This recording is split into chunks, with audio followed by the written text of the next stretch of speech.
The letter was in Benjamin Hartwell's hand when Sallie Hawkins snatched it from him, and the moment she read the words written in her brother's shaking script, she felt the world tilt beneath her boots. "You knew," she said. Her voice did not rise. It was something colder than a shout, something that cut like a blade drawn slow across skin. "You knew where Thomas was all along, and you said nothing." Benjamin stood very still in the doorway of the Hartwell Ranch house, the late afternoon sun burning orange behind him, his jaw set and his dark eyes unreadable. He did not deny it. That was the worst of it. He simply stood there, tall and broad-shouldered, the man who had ridden beside her through dust storms and ambushes, who had held her hand when she wept in the dark because she was certain her brother was dead, and he said nothing at all. "How long?" she demanded. The letter trembled in her fingers. "How long have you known he was alive? Sallie, tell me how long, Benjamin." He exhaled slowly, and the sound of it broke something inside her chest. 3 weeks. The number landed like a stone dropped into still water, and the ripples it sent through her were devastating. 3 weeks. 3 weeks of riding beside him. 3 weeks of sharing campfires and whispered conversations under a sky so vast and indifferent that she had felt small in a way that somehow had not frightened her, because he was there. 3 weeks of falling, without fully realizing she was falling, into something she had no name for. And all that time he had carried this secret like a hidden blade against her ribs. She turned away from him. She could not look at his face because, if she did, she might do something she could not take back. And she needed her composure now more than she had ever needed it in her 24 years of life.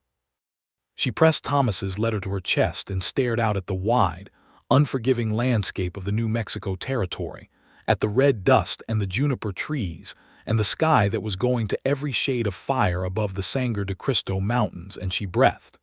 She had come to this territory 6 weeks ago from Cincinnati, Ohio, with one purpose and one purpose only. She had come to find her brother. She had not come to fall in love. She had not known she needed to look for anything else.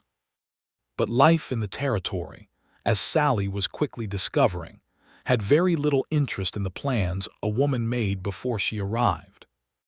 The story of how she came to be standing in Benjamin Hartwell's doorway holding her missing brother's letter began the way most desperate journeys begin, with a piece of bad news and a woman who refused to be stopped by it.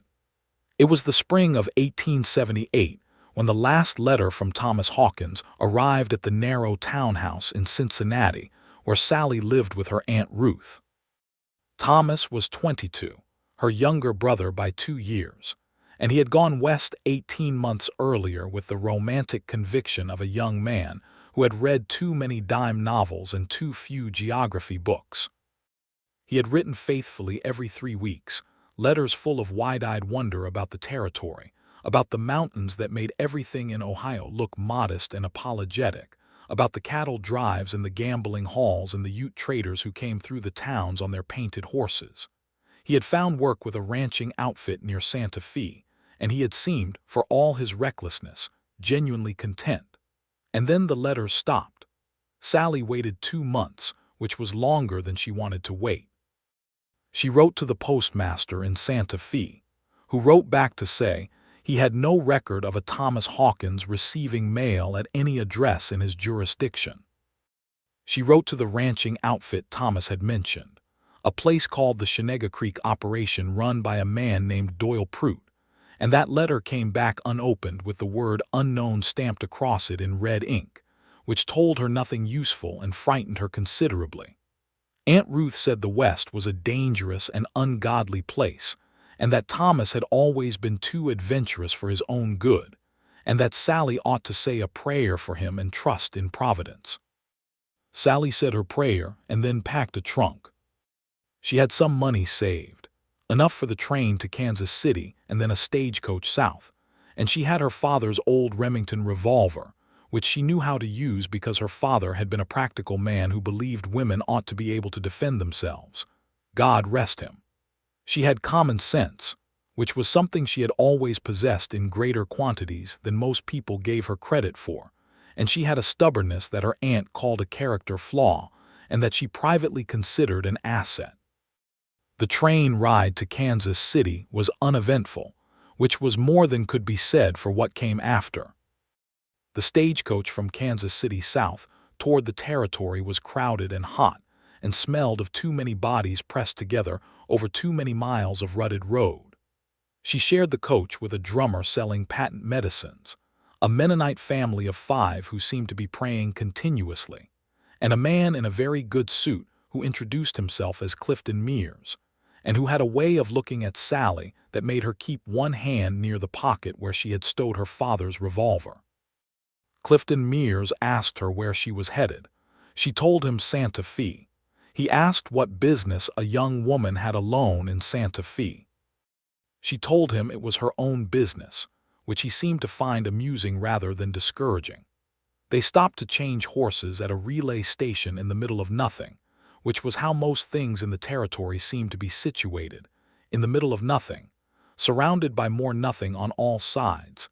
And it was there that Clifton Mears made the mistake of putting his hand on Sallie's arm when she stepped down from the coach, in a manner that was not in any way helpful.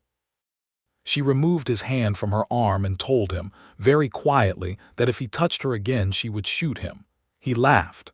A voice behind her said, "She means it."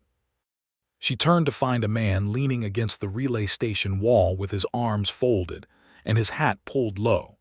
He was tall, with the kind of lean, sunburned solidity that the territory seemed to produce in men who spent most of their lives on horseback. He had dark hair and darker eyes, and a face that was serious without being unkind. He wore a Deputy Marshal's badge on his chest that caught the afternoon sun. Clifton Mears looked at the badge and the man wearing it and apparently decided that the amusement was not worth the trouble, because he stepped back and said nothing further. The Deputy Marshal pushed off the wall and touched the brim of his hat to Sallie. "Benjamin Hartwell," he said. "Deputy Marshal out of Santa Fe. You all right, ma'am?" "I am perfectly fine," she said, which was mostly true. "Thank you, Marshal." "Deputy Marshal," he said, not correcting her to make a point, she sensed, but simply out of precision. He had an air about him of a man who liked things to be accurate. "You headed to Santa Fe?" "I am." He looked at her with those dark eyes for a moment, taking stock of her in a way that was not disrespectful but was very thorough. "Alone, as you see." "What's your business in Santa Fe?" She studied him. He was not Clifton Mears. She could tell that immediately. There was something in his manner that was straight rather than slanted, something that looked at her directly rather than sideways. But she was also not in the habit of confiding her private affairs to strangers with badges. "Family business," she said. He nodded as though this were a satisfactory answer. "I'm riding back to Santa Fe tomorrow morning. Road's been giving people trouble lately." "You're welcome to a safer passage if you'd rather not continue in that coach." She glanced back at the stagecoach and at Clifton Mears, who was watching them with a small, unpleasant smile. "I would rather not," she said. She did not know, riding out with Benjamin Hartwell the next morning on a borrowed horse that was better than the stagecoach in every conceivable way, that she was setting the course of the next 6 weeks, and though she could not have guessed it then, the rest of her life. He did not press her for information on that first day, which she appreciated. He pointed out landmarks in the landscape with a spare, accurate economy of language, telling her the names of things, the mountains, the rivers, the particular red that the soil turned near the Spanish ruins, with the same precision he had used to correct his title. She found herself listening. She was not a woman who found it easy to listen when she was worried, and she was deeply worried about Thomas, but there was something about the way Benjamin Hartwell spoke about this land that drew her attention outward from her own anxious interior. That night, they camped at a spot near a small creek where the cottonwood trees made a gentle sound in the wind, and she told him about Thomas.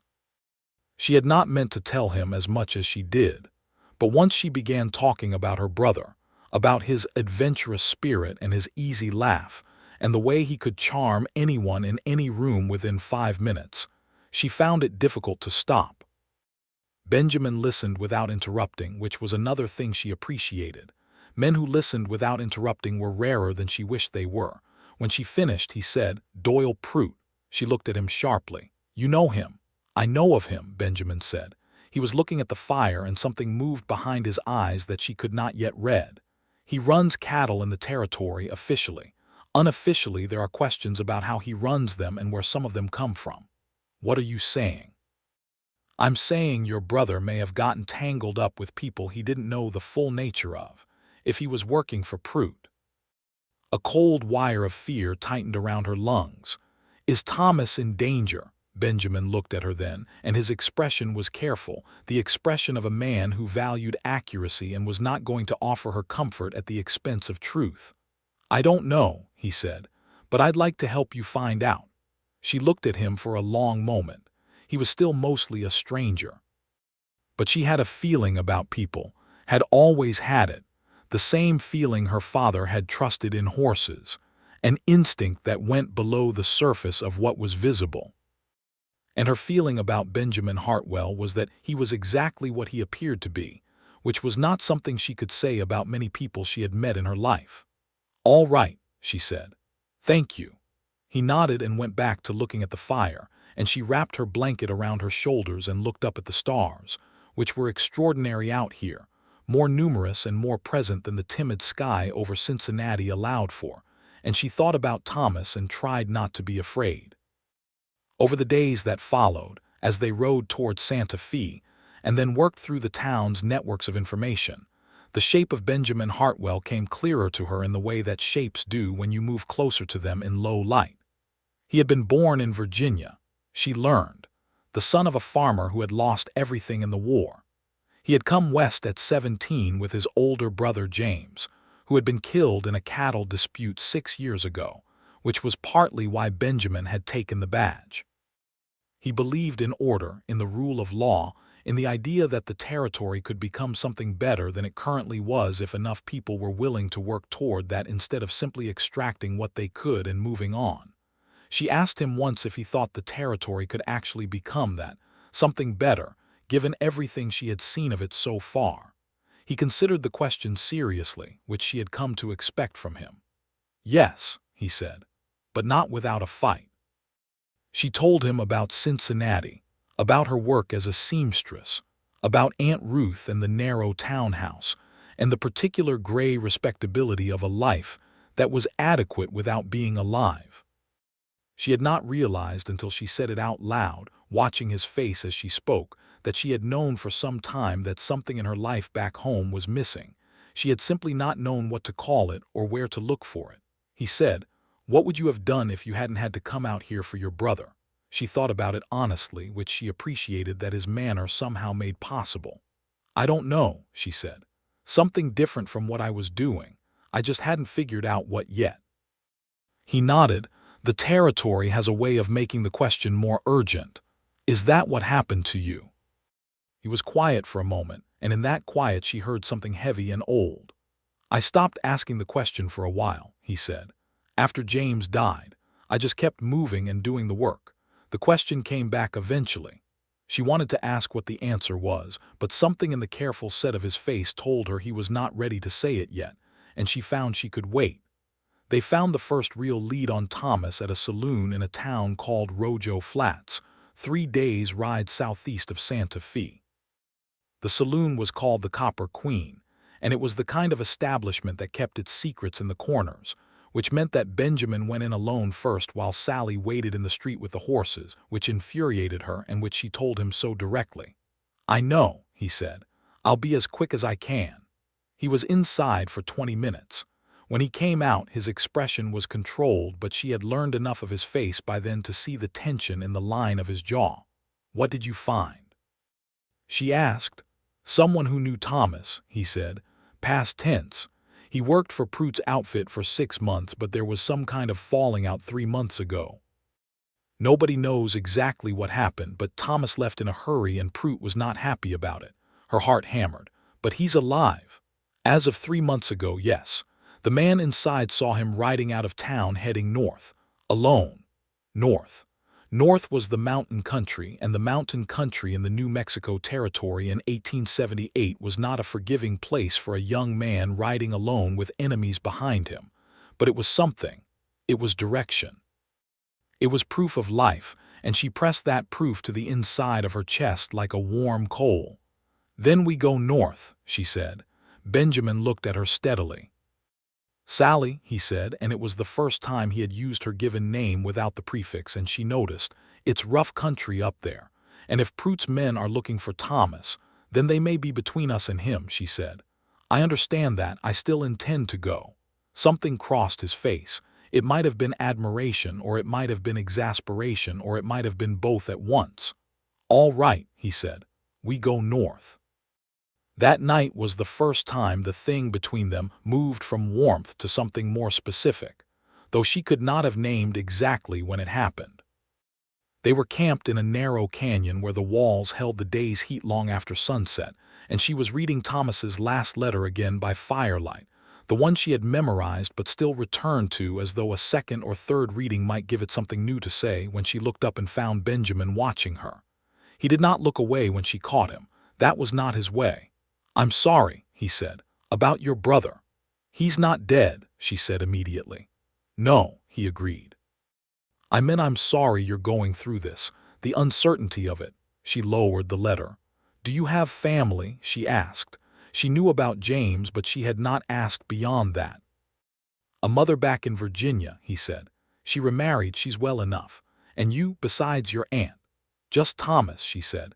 "Our parents died when I was 15, Thomas was 13, fever. We went to live with Aunt Ruth." She paused. "She is not a warm woman. She provided what was necessary and no more. Thomas and I were always," she searched for the word, "sufficient unto each other, I suppose."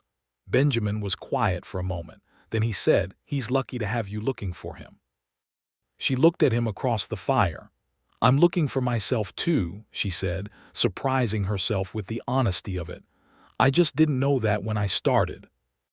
The firelight moved across his face, and she watched the way his eyes softened without losing their steadiness, and she thought about the distance between them, and found it suddenly more noticeable than it had been before. They found the next piece of Thomas's trail in a small trading post run by a Hispano family named Sandoval, deep in the foothills country north of Rojo Flats. The elder Sandoval, a man of perhaps 60 with silver hair and the knowing eyes of someone who had watched the territory change many times over many decades, confirmed that a young Anglo man matching Thomas's description had come through 6 weeks earlier, thin and frightened, and hiding something that he would not name. He had worked a few days splitting wood in exchange for food and a place to sleep, and he had left heading toward the Hartwell Range country. Sallie seized on the name. Hartwell Range. The elder Sandoval looked at Benjamin with an expression that contained a question and an answer simultaneously. "Your family's land, Deputy." Benjamin's jaw tightened slightly. "My brother's land," he said. "It's mine now, technically. I've been managing it from a distance." He looked at Sallie. "I didn't know your brother had gone there." "How would you have known?" she asked. "I have a foreman, Caleb, who looks after the place. I haven't been back," and he stopped. "A while." They reached the Hartwell Ranch 2 days later, and it was there that the shape of the hidden secret became visible, the betrayal she had not anticipated. The ranch was beautiful in the brutal, uncompromising way that the territory's beautiful things tended to be. The house was solid adobe and timber, well built by a man who had intended to stay, which James Hartwell had. There was a barn, a bunkhouse, a kitchen garden that had been let go somewhat, and a view of the mountains from the front that made Sallie understand instantly why someone would build a life here. Caleb Renner, the foreman, was a weathered man of 40 who looked at Benjamin with relief, and at Sallie with a complicated expression that she could not immediately parse. He knew about Thomas. Thomas had arrived at the ranch 5 weeks ago, exhausted and sick with a lung sickness that Caleb had nursed him through over the course of 2 weeks. He was recovering. He was, at this moment, in the small room at the back of the bunkhouse. Sallie was halfway across the yard before Caleb finished his sentence. Thomas was thinner than she remembered, thin in the way that sickness carves people down to their essential structure, and he looked older than 22 by some years. But his eyes were the same, the Hawkins brown with the particular tilt at the corner that she had seen in her mirror her whole life, and when he saw her standing in the doorway, he made a sound that was not quite a word, and she crossed the room and held him the way she had held him when they were children after their parents died, fiercely and without reservation. He wept.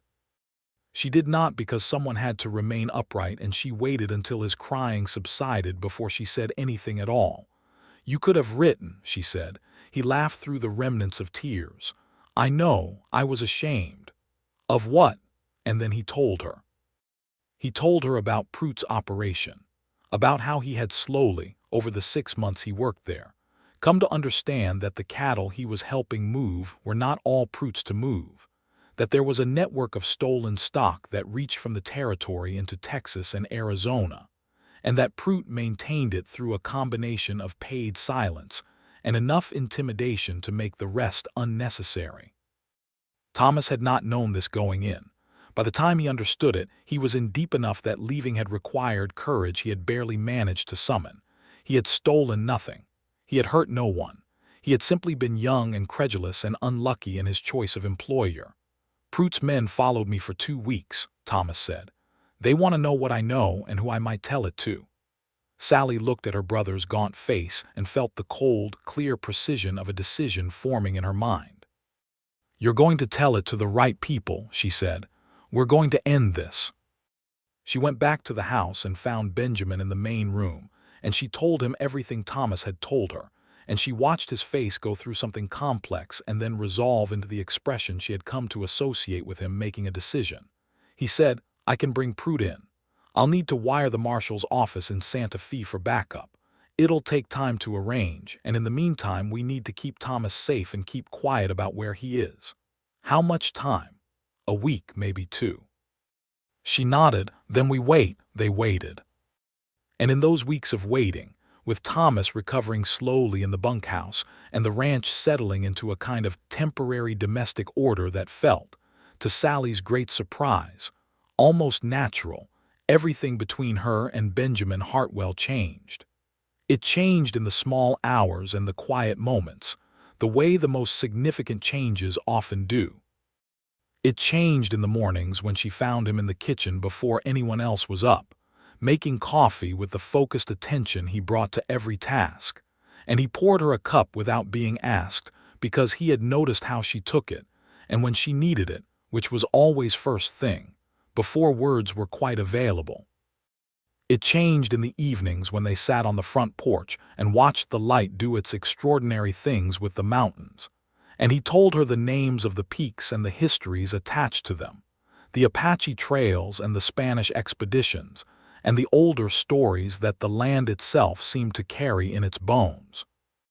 It changed the night the coyotes were particularly loud, and she came out of her room to find him already at the window, and they stood side by side in the dark for a while, not speaking, and she was aware of the warmth of him at her shoulder with an acuteness that had nothing to do with the night air being cold. "Benjamin," she said. "Yes," he said. And neither of them said anything else, but something had been acknowledged between them as surely as if they had spoken it in full sentences. It changed the afternoon Prute's men came to the ranch.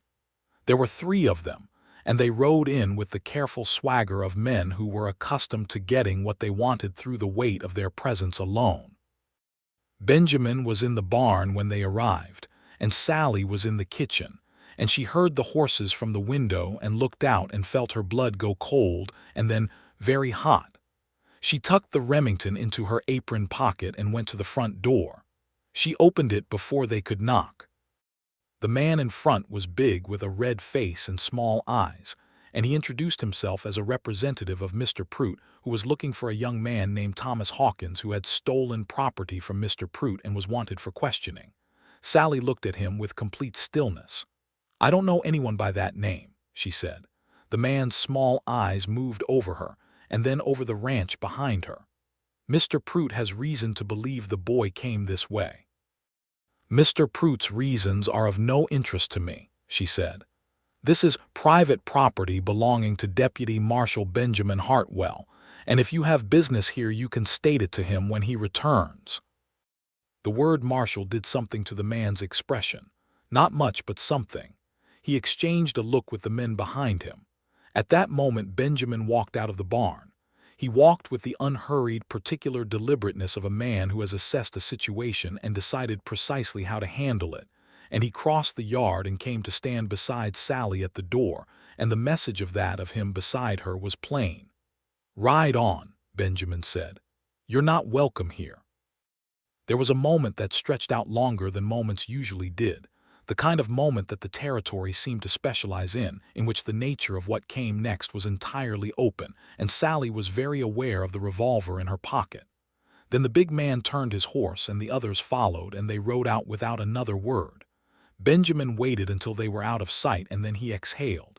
Sallie said, "They'll report back to Prout." "Yes," he said. "We need to move faster." That night she caught him at the small desk in the corner of the main room, writing a letter by lamplight, and she looked over his shoulder and saw that it was to the marshal's office, detailed and precise, laying out everything Thomas had told them with the legal clarity of a man who understood exactly what evidence would hold and what would not. She put her hand on his shoulder lightly, and he stilled beneath her touch. "Benjamin," she said, "what you're doing, what you've been doing this whole time, thank you." He looked up at her, and the lamplight made his dark eyes warm with something that was not quite patience and not quite longing, but was somewhere between them, somewhere that she recognized because she felt it too. "I have a reason to want it resolved," he said. She did not ask him to clarify the reason, because she understood that he was not speaking only about Prout or about Thomas. She went to bed that night and lay in the dark and thought about Cincinnati, about the narrow house and the adequate life, and she tried to imagine returning to it, and found that the image was flat and unconvincing, like a watercolor that had been left in the rain. She thought about the territory, about the sky and the mountains and the particular quality of the light, and the way the land made demands on a person that were honest rather than merely social. She thought about what it might mean to build something in a place like this. And she thought about Benjamin Hartwell in the lamplight with his careful hands and his honest eyes, and the way he had stood beside her at the door when Prout's men came, not in front of her and not behind her but beside her, which was a difference that meant everything. She fell asleep thinking about it and dreamed about nothing she could remember in the morning, only a warmth that carried over. The wire came from Santa Fe 4 days later, and with it came 3 deputy marshals and the Santa Fe marshal himself, a man named Abrams who had a big mustache and a bigger jurisdiction, and who shook Benjamin's hand with the gravity of a man conducting serious government business. They rode for Prout's operation with Thomas's testimony written down and sworn and sealed, and the arrest was made with less drama than the lead-up had warranted, which was often the way of these things.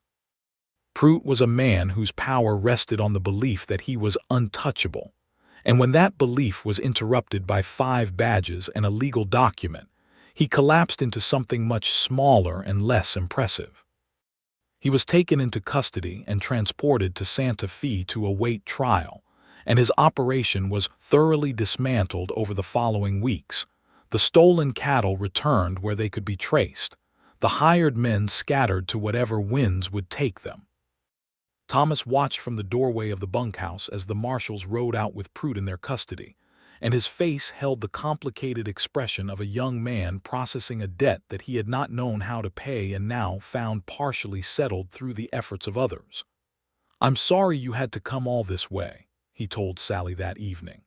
He was sitting up now, eating properly, the color coming back into his face in increments. "I'm not," she said, and she meant it absolutely. He looked at her and then looked past her to where Benjamin was tending to the horses in the yard, and the corner of Thomas's mouth turned up in the private, sideways smile that was quintessentially his. "No," he said thoughtfully, "I don't suppose you are." She did not dignify this with a direct response. She went to find Benjamin. He was brushing down his horse with the steady, rhythmic attention he gave to every physical task, and he looked up when she came into the barn, and for a moment they simply looked at each other in the dusty golden light that came through the high window, and all the things that had been building between them for 6 weeks were visible in the space between them, visible and present and waiting. "It's over," she said. "For the most part," he agreed. Thomas will need to testify when the trial comes. But that's months away. He's safe in the meantime, she nodded. She was watching him with more directness than she usually allowed herself. What happens now? She asked. He set down the brush. He turned to face her fully. That depends, he said. On what? On what you're planning to do. She held his gaze. I was planning to go back to Cincinnati, she said. That was the plan. Was, he said. Was, she confirmed. He crossed the distance between them, not all of it, not enough to crowd her, but enough that the warmth of him was present again at the edge of her space, and his dark eyes were careful and direct and full of the thing he had not yet said. Stay, he said. It was not a plea and it was not a command. It was simply the truth of what he wanted, offered without embellishment. Benjamin, she said, and her voice was softer than she had intended. I know this isn't what you came for, he said. I know you came for Thomas and you found him and your original business here is finished. I know going back to Cincinnati is reasonable, and I know I have no particular claim on your time or your future. He paused. But I'm asking you to stay. I'm asking you because something happened these past weeks that I didn't expect and that I have no interest in pretending didn't happen. And because I think you felt it too. And because I would rather be honest about it than careful. She was quiet for a long moment, long enough that she saw a slight tension come into his face, the controlled anxiety of a man who has said the true thing and is waiting to find out what it costs him. I felt it too, she said. The tension left him slowly, like breath. Then stay. There are things to consider, she said. Practical things. Yes, he said. We can consider them. Thomas, she said. He needs to decide what he's doing, whether he stays in the territory or goes back. He can stay here as long as he needs to, Benjamin said. The ranch is big enough. She looked at him. You do that. Without question.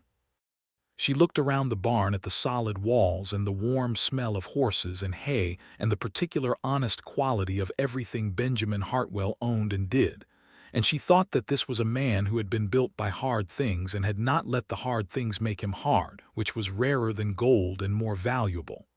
All right, she said. All right, he said. I'll stay, she said. I would like to stay. He reached out and took her hand, and the touch of it was nothing dramatic, just his warm, work-roughened hand around hers, but it settled in her chest like the completion of something that had been structurally unfinished for a long time without her knowing it. Good, he said. And then he smiled at her, a full smile, not the measured, careful expression she had been collecting and cataloging for weeks, but a real one, and it changed his face entirely, opened it up, and she found herself smiling back with a completeness that surprised her. It was not a kiss. Not yet. That came later that evening on the front porch as the stars were coming out, when he leaned down and she leaned up, and the territory spread itself out around them in its vast and magnificent silence.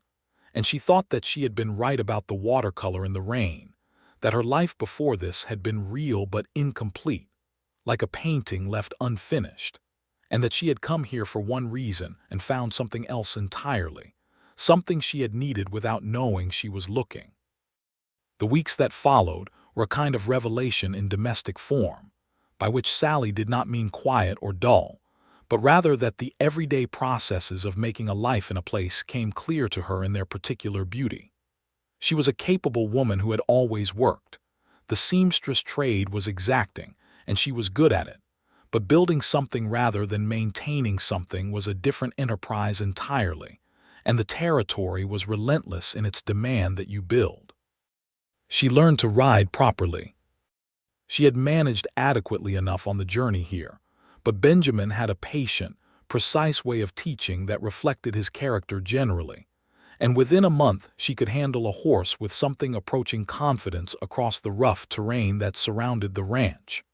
She helped with the kitchen garden, which Caleb had let decline, and which responded to attention with a generosity that she found deeply satisfying.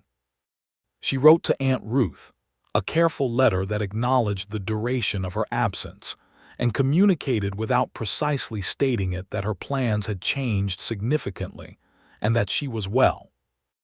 Aunt Ruth wrote back a letter of considerable length that expressed a range of opinions, none of them particularly supportive, which Sallie read and set aside and returned to when she felt charitable toward it, which was not immediately. Thomas improved steadily. The lung sickness released him by degrees, as these things do, and the Thomas who emerged from it was quieter than the brother she had grown up with, more thoughtful, seasoned by what he had seen and by the hard education of consequence. He was good with horses, better than she had known, and Caleb, who had few opinions but strong ones, said that Thomas had a natural feel for the animals and that the ranch could use the help. "He might stay," she told Benjamin one evening. "I think he will," Benjamin agreed. Thomas did not raise the subject of staying directly for another month, in the way of young men who are making large decisions and need to come at them sideways. But one morning he appeared at breakfast and said, without preamble, "I'd like to stay on here if that's agreeable. I can earn my keep. I know I owe you both more than I can repay." "You don't owe anyone anything," Sallie said firmly.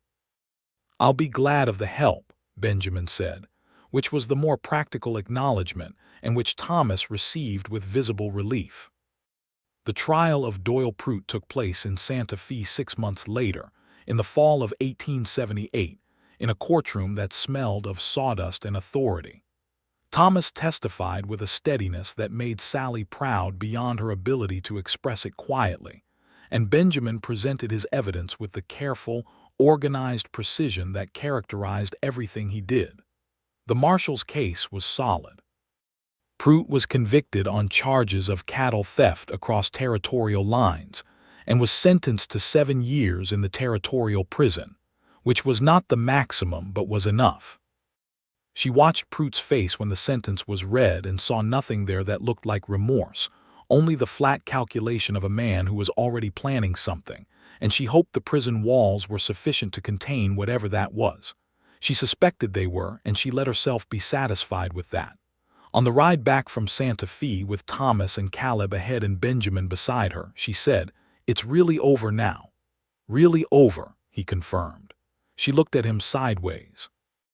He was squinting slightly into the late morning sun, the desert light doing its ruthless, beautiful work on the landscape around them, and she thought with a clarity that had nothing theoretical about it that she loved this man. She had been thinking it for weeks in various imprecise terms, moving around the exact word the way you move around a fire to understand its shape. And now, in this moment of resolution, she arrived at it directly. She loved Benjamin Hartwell. She loved his precision and his honesty and his stubborn commitment to making things right. She loved the way he listened, and the way he spoke, and the way he stood beside her rather than in front of or behind. She loved his ranch and his land and the life that was becoming possible in this territory that she had arrived in as a stranger. She had come looking for her brother and found a life she had not known to look for. "Benjamin," she said. He looked at her. "I love you," she said, in the same even, factual tone she used when she had decided something completely and needed to state it clearly. He looked at her for a moment that was absolutely still. Then he said, "I have been trying to find the right moment to say that to you for approximately 6 weeks. This is the right moment," she said. "Yes," he said. "It is." He reached across and took her hand where it rested on the saddle horn. "I love you, Sallie. I have loved you since about the 3rd day out of the relay station, which I recognized as inconvenient at the time and have since revised my opinion of." She laughed, a real laugh, unreserved, and the sound of it startled a bird out of a nearby juniper tree and made Thomas turn around from ahead and look at them with that sideways smile again. Ahead, Thomas called back, "About time." "Eyes forward," she said, still laughing. The proposal came in December, on a night when the first snow of the season had dusted the mountains, and the air smelled of cold and pinon smoke. Benjamin was not a man for grand gestures, which she had understood about him for some time, and so the proposal was characteristically direct and unembellished. They were sitting by the fire after supper, and he said simply, "I would like you to marry me. I would like us to make this life together, properly and officially, if that is what you want." She set down the mending she was doing. a habit she had maintained because she enjoyed it and not because she needed the income, though it served the ranch household well. She looked at him. "You are certain?" she asked, not because she doubted him, but because she valued the sincerity of a certainty stated plainly. "Completely certain," he said. "Then yes," she said, "I want to marry you." He produced, from his vest pocket, a ring that had belonged to his mother, and that his mother had written to send him some months ago, which told Sallie something about how long he had been thinking about this and what he had communicated to his mother about the situation in the territory. And she held out her hand, and he slid the ring onto her finger with the careful precision he brought to everything, and it fit as though it had been made for her, which she chose to take as a sign. They were married in February of 1879, in a small ceremony in Santa Fe. A judge presided, because the territory's nearest minister was 2 towns away, and the judge was available and willing and had known Benjamin for years. Thomas stood beside Benjamin, and a woman named Clara Sandoval, the granddaughter of the elder Sandoval who had given them the information that led them to Thomas, stood beside Sallie. Clara was 21 and sharp-eyed and funny, and she and Sallie had formed a fast friendship in the preceding months that Sallie treasured as one of the unexpected gifts the territory had given her. Sallie wore her best dress, dark blue wool with a cream collar that she had made herself on the journey to Santa Fe, stitching it in the lamplight of the hotel room with the determined focus she brought to things that mattered. She wore her hair up, and she carried a small bunch of dried wildflowers that Clara had assembled, and she looked at Benjamin when the judge asked her the question, and she said yes with the full weight of herself behind it. Benjamin looked at her throughout the ceremony with an expression that she would carry with her for the rest of her life, quiet and certain, and so full of something that there was no word sufficient for it that she had yet found, though she thought she might spend considerable time looking. The reception was supper at a good restaurant in Santa Fe with Thomas and Clara and Caleb and Marshal Abrams and his wife. And Thomas gave a toast that was heartfelt and slightly embarrassing and exactly right. And Benjamin said very little but kept his hand over hers on the table for the entirety of the evening, which was better than any speech. They rode back to the ranch the next morning, husband and wife, under a sky that was the particular brilliant blue that the territory reserved for its very best days, and the mountains were white-capped, and the desert floor was picked out in the precise clarity of winter light. And Sallie Hartwell, née Hawkins, looked at all of it and felt the specific gladness of a person who has arrived exactly where they are supposed to be. The life they built together was not always easy, because the territory in 1879 was not an easy place, and they were honest people who did not believe in pretending otherwise. There were seasons of drought that stressed the cattle and the garden both. There were disputes with neighbors over grazing rights that Benjamin navigated with his characteristic combination of firmness and patience. There were long days when he was away on Marshall's business, and she managed the ranch with Thomas and Caleb, and there were nights when she lay in the dark and worried in the private way she had always worried, the kind that did not require witnesses. But there were also mornings of extraordinary beauty that she felt as something close to grace. There were evenings on the porch that they had given up trying to stop having. The habit was too deeply embedded in both of them now, when the mountains did their improbable things with light and color, and they watched in companionable silence with their coffee or their wine from the small vineyard that a man down the road had established, and from which they occasionally acquired a bottle.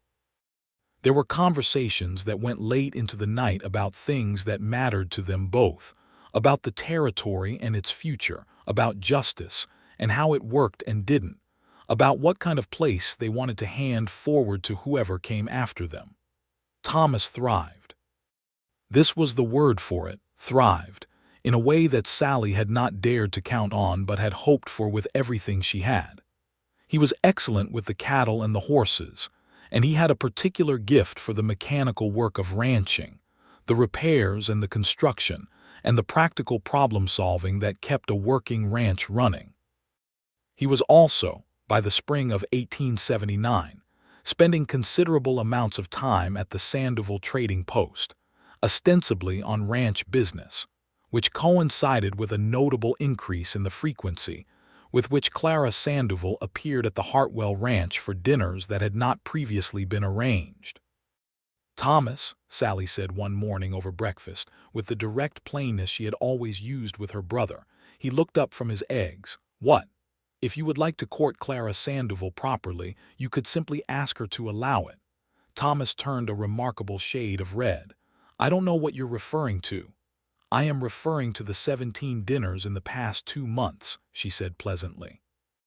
Thomas looked past her at Benjamin, who was looking at his coffee with the particular studied neutrality of a man who has decided not to participate. "Very helpful," Thomas said. "He does his best," Sallie said.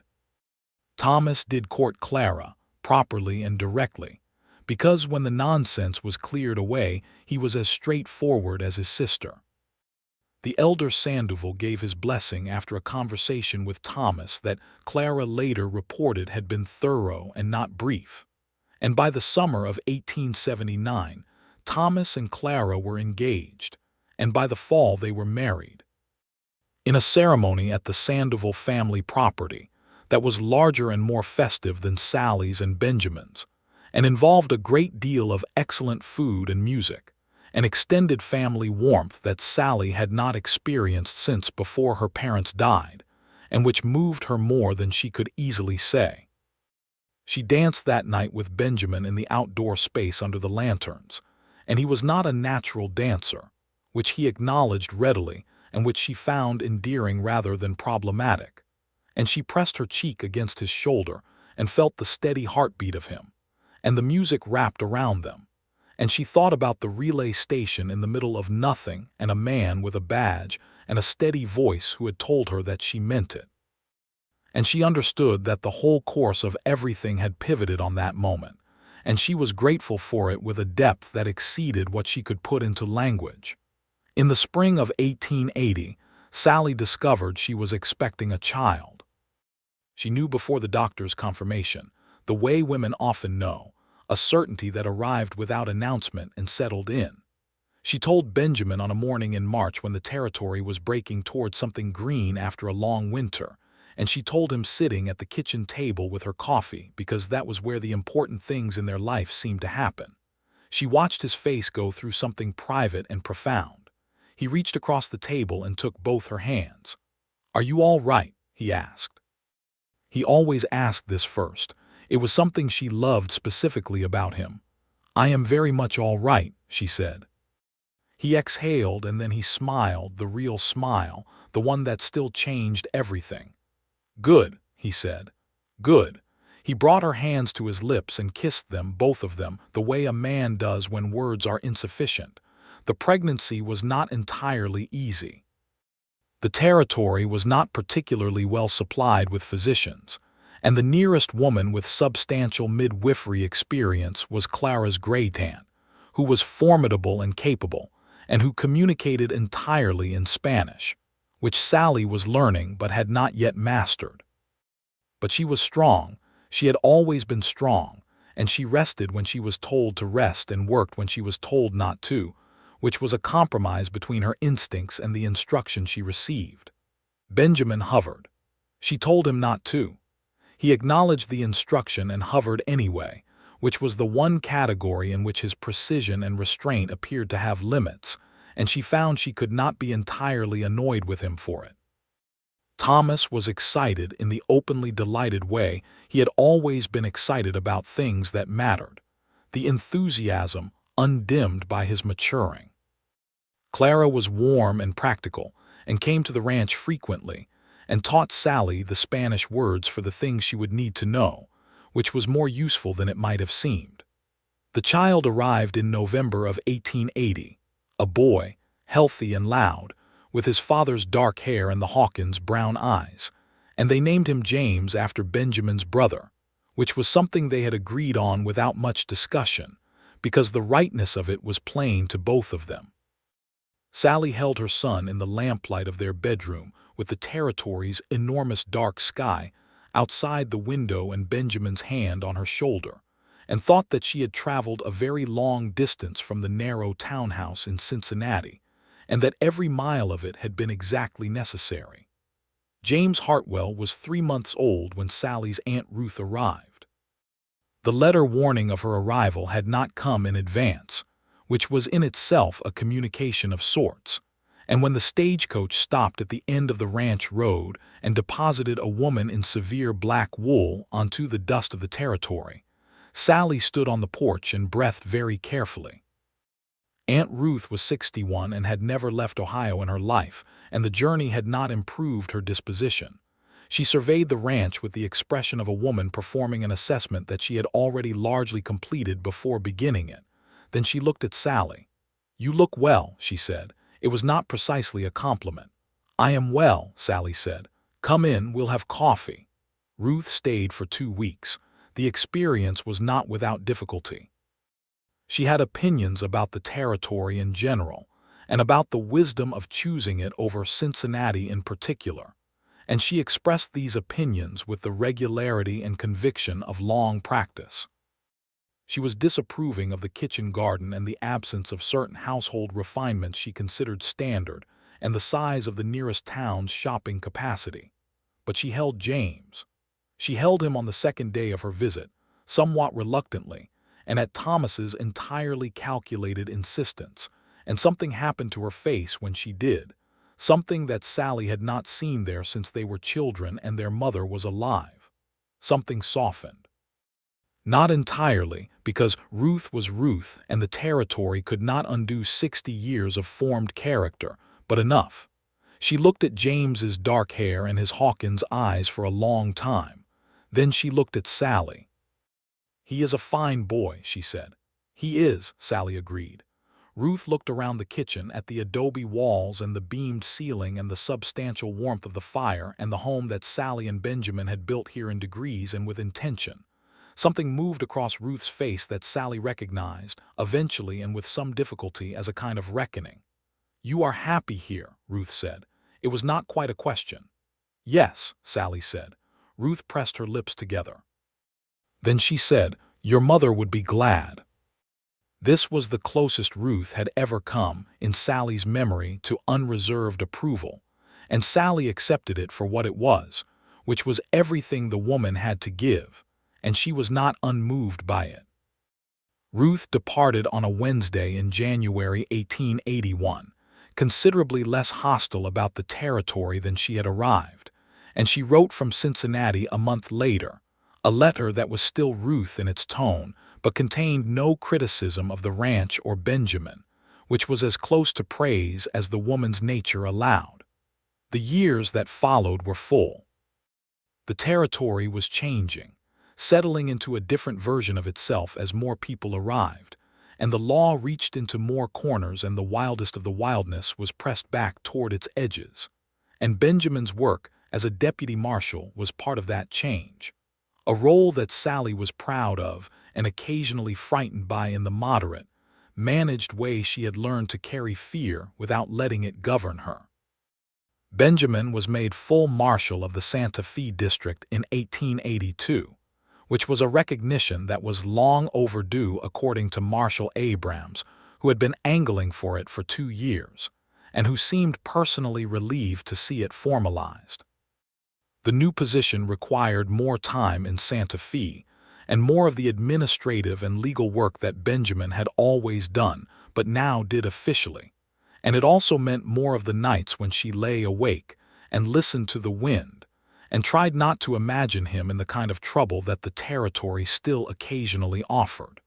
He always came home. He came home the way he did everything, with a quiet steadiness that she found herself needing and relying on, in a way that had nothing of dependency about it and everything of choice. She needed him the way she needed the coffee in the morning and the stars at night, not because she could not survive without them, but because they were part of the texture of a life that was fully lived. In 1883, their second child arrived. A girl this time, which they had neither predicted nor particularly planned for on either side of gender, and she was born with Sallie's stubbornness already visible in the set of her jaw, which both parents acknowledged at once with the particular look they had developed for things that were simultaneously wonderful and likely to be challenging. They named her Eleanor, after Benjamin's grandmother, and Eleanor Hartwell proved, through the subsequent years, to be every bit as willful and bright and determined as her naming day expressions had suggested. James was 3 when Eleanor arrived, and he received his sister with the tolerant condescension of an older sibling who intends to be in charge of the situation regardless of adult opinion. And Eleanor at a very early age demonstrated that this was not how things were going to work between them, and the negotiation of their relationship was one of the ongoing minor dramas of the ranch household and one of its persistent sources of amusement.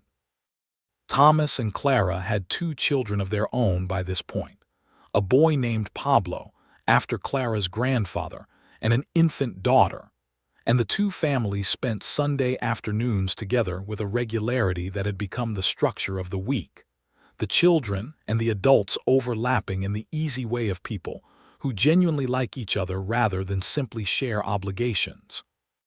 Elder Sandoval, who had become something of a grandfather figure to both households, would sometimes sit in the shade of the big cottonwood behind the house and watch the children play with the expression of a man who had lived long enough to see enough good things that he had stopped being surprised by them and had arrived at simple gratitude.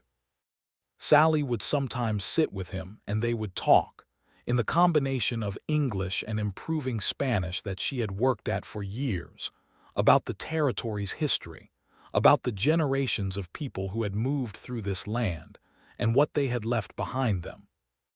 He knew things about this country that no book recorded, the human texture of it, the griefs and the celebrations, and the ordinary days that accumulated into something that deserved the word civilization. She thought often about what Benjamin had said to her in those first days, that the territory could become something better, but not without a fight. She could see the fight happening all around her, in the courts and the legislature and the slow, imperfect processes by which a wild place was brought toward order, and she understood that it was not a clean or simple fight, and that the order it produced would not be perfectly just, because no order made by people ever was, and she held that honestly alongside the gladness of what she had found here. She wrote about it, in the journals she had kept since arriving in the territory, not for publication but for herself and perhaps eventually for James and Eleanor, because she wanted them to know the shape of the world they had been born into and the particular road their parents had traveled to get there. She wrote about the landscape and the people and the injustices she had witnessed, because the territory's transformation was not without its profound and troubling costs, particularly for the Apache and Navajo people whose land this had been, and whose relationship with the changing order was one of forced accommodation rather than chosen settlement. She wrote about this because she believed in the truth of it, even when it complicated the gladness. Benjamin read her journals sometimes when she offered them. He read carefully and said little, but the things he said were always worth the wait. In 1885, the Hartwell Ranch expanded. Benjamin purchased the adjacent parcel from a man who had given up and was heading to California, which doubled the grazing land, and added a second barn that Thomas oversaw the construction of with the competent authority of a man who had found his calling. The expansion meant more cattle, and more cattle meant more hands, and the bunkhouse that had once held just Caleb and 1 or 2 seasonal workers now housed 6 men year-round, which changed the character of the place from a small family ranch to something that had the weight and texture of a proper operation. Caleb retired that year, partly for his joints and partly because he had declared with great dignity that he was tired of being cold and intended to die in a warm place with his sister's family in Tucson, which was fair enough. They held a supper for him that lasted most of the night, and he cried, quietly and without apology, when he said goodbye, and Sallie hugged him in the way she hugged the people she was genuinely grateful to and held on. The man who took over as foreman was a younger man named Armando, recommended by the Sandovals, efficient and fair and well-liked by the Hands, and the ranch continued to prosper under his management with Thomas's partnership.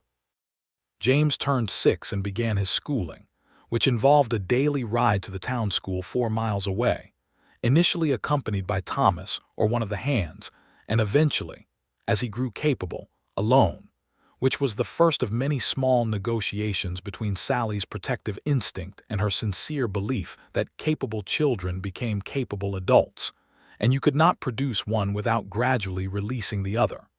Eleanor at 3 was already showing the particular tenacity that would define her. She had learned to ride before most children were walking steadily, which was a natural consequence of being born into a ranching family in the territory, but which also reflected something innately Eleanor about it, the determination to master things on her own timeline, which was always slightly ahead of what the adults around her had planned for. Benjamin watched his daughter with an expression that Sallie found endlessly worth watching in return, the expression of a man who recognizes something of himself in another person and is simultaneously proud and mildly apprehensive about what that means for the years ahead. "She is going to be formidable," he said once. "Yes," Sallie agreed. "She already is. Like her mother," he said.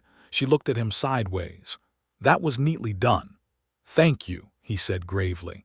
In 1887, Thomas wrote to a friend he had maintained from his early days in the territory, a man who had since moved to Arizona and established a small but successful ranch there.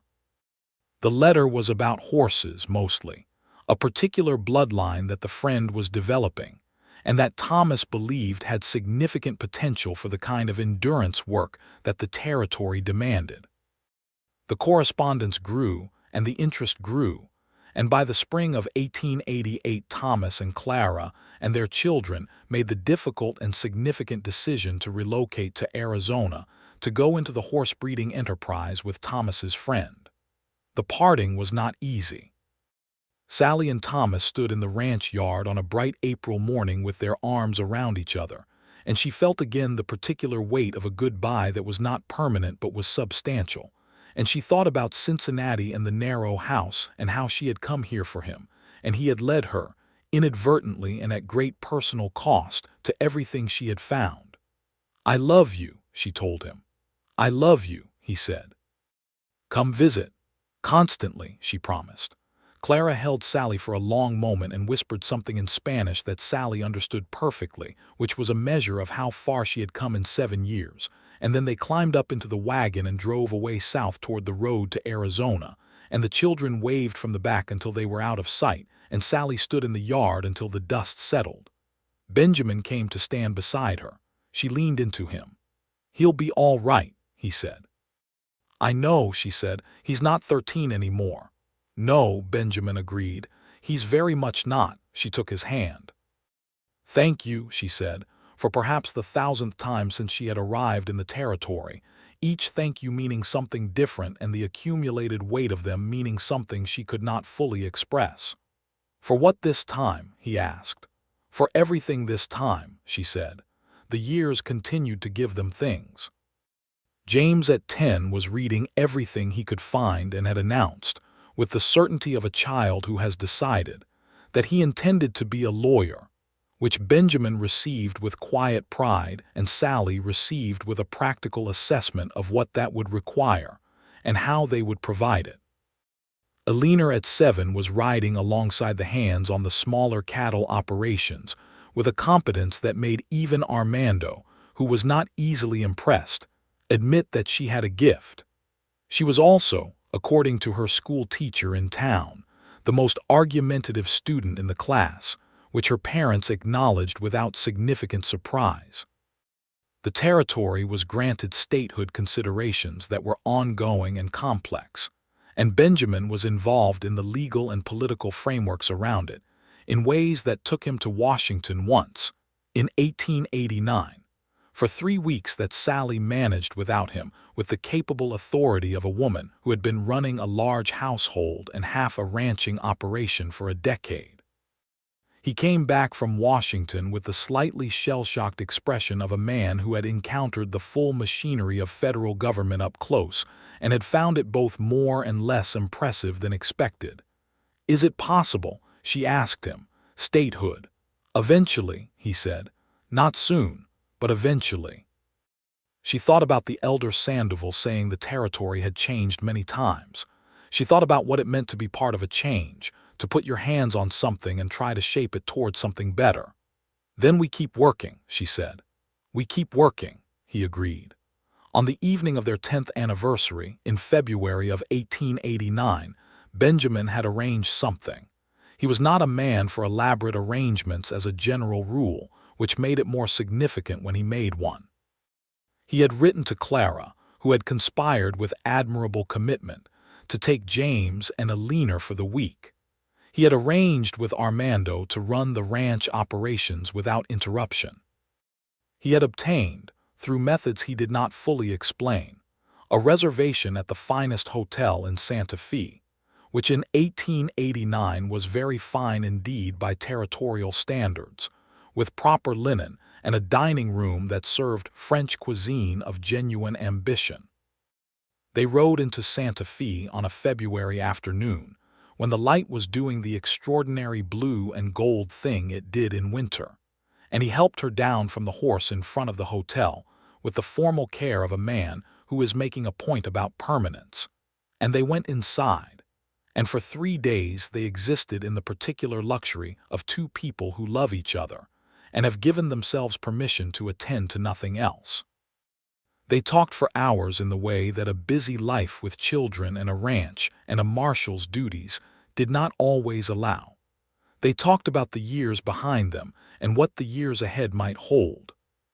He told her things he had not said before, about the time after James died, when he had ridden the territory in a kind of purposeless motion, working and moving and not quite living, and how the relay station afternoon with a woman who told a stranger he'd better move his hand had been the first moment in 2 years that he had felt completely present.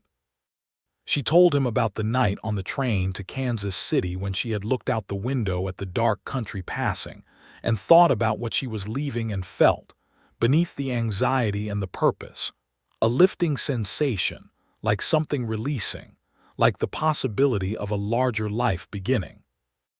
They talked until very late, and they slept late in the mornings and ate leisurely breakfasts, and they danced in the hotel ballroom on the second night, better than they had danced at Thomas and Clara's wedding, because they had been practicing for a decade, and she wore a dress she had made specifically for this, emerald green silk that she had ordered from a dry goods merchant who could source from the East.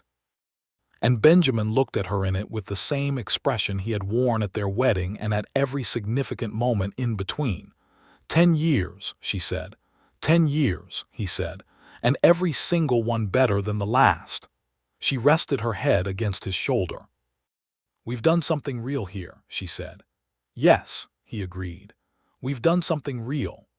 James went east to study law in 1898, which was a farther distance from the territory than Sallie had ever been comfortable with, and which she accepted with the practiced grace of a woman who had learned that love was not served by constriction.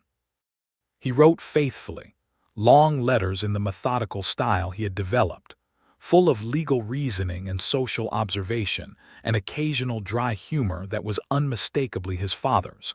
And he came home for summers in those early years, and the ranch knew him still, knew the weight of his boots on the porch and the particular way he saddled a horse that was ranch-learned and bone-deep. Alina at 18 announced that she intended to manage the Hartwell Ranch's horse operations formally, which had been the informal reality for 2 years, and she presented this announcement to her parents with a business proposal that was thorough enough that Benjamin read it twice, and Sallie watched his face do the thing it did when he encountered something he admired, a slight widening of the eyes, a stillness. "This is well reasoned," he told Alina. Alina looked pleased but controlled, which was very Alina. "I know," she said. Sallie laughed.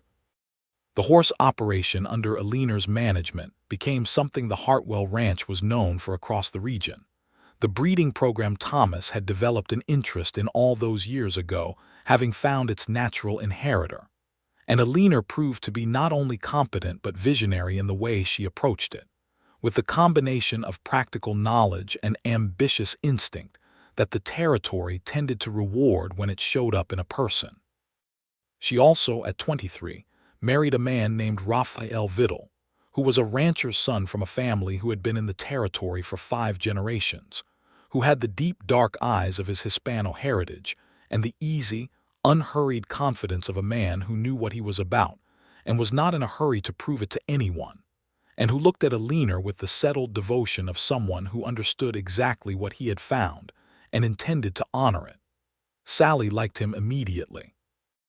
Benjamin spent 3 months having long conversations with him about land management and legal structures and the future of the territory before he said anything directly positive. But the conversations themselves were the positive statement, because Benjamin did not spend that kind of time and attention on people he did not respect. Thomas visited from Arizona with his family in the summer of 1895, and the reunion at the Hartwell Ranch was one of the days that Sallie stored in the most accessible part of her memory. The day when both families filled the house and the yard and the children ran through everything with the combined noise and vitality of people who belonged to each other. And Thomas sat beside her on the porch in the evening, with the mountains going purple in the late light. And they were quiet together in the way that siblings who have been through hard things together can sometimes be. "Do you think about Cincinnati?" he asked her once. "Sometimes," she said honestly, "not the way I used to." "I think about coming here," he said, "about how close I came to never writing you, to just disappearing into the territory." She looked at him. "I'm glad you found me," he said. "So am I," she said. "I'm glad for everything that came after finding you." He nodded. He looked out at the mountains. "You built something extraordinary here, Sallie." "We built it," she said. "Me and Benjamin, and you were part of starting it." He put his arm around her shoulders, and she leaned into him the way she had since they were small, and the cottonwood made its wind sound in the trees nearby. And somewhere inside the house Benjamin was laughing at something one of the children had said. That specific laugh of his, quiet and genuine, and she heard it from where she sat and felt the warmth of it reach all the way out to the porch. Benjamin retired from the marshal's office in 1901, not because the territory demanded it, but because he had been in the work long enough and the ranch needed him, and he was, at 53, ready to give the badge to a younger man and give himself more completely to the life he had been building on the side of the official work all these years. He still consulted. He still knew everyone in the legal and governmental structures of what was now almost certain to be a future state, and his judgment was sought and respected. But he spent more mornings in the kitchen over coffee, more days on the ranch with Aliner and Raphael, more evenings on the porch that had been the consistent geography of their shared life. He also, in his retirement, learned to garden.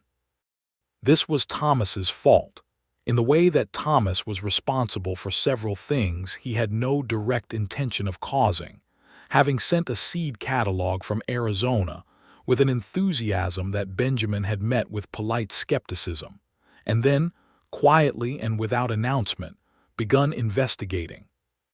By the end of the first year, he had expanded the kitchen garden significantly, learned the particular patience required for things that grow on their own timeline, and developed opinions about the management of the vegetable beds that were characteristically precise and occasionally in conflict with Sallie's established approaches. They argued about the garden with the comfortable, circular pleasantness of two people who enjoy disagreeing about things that don't matter very much, and whose disagreements are always resolved by the simple mechanism of one of them eventually conceding, and then insisting the result was what they wanted all along. James came home in 1902, not just for the summer but for good.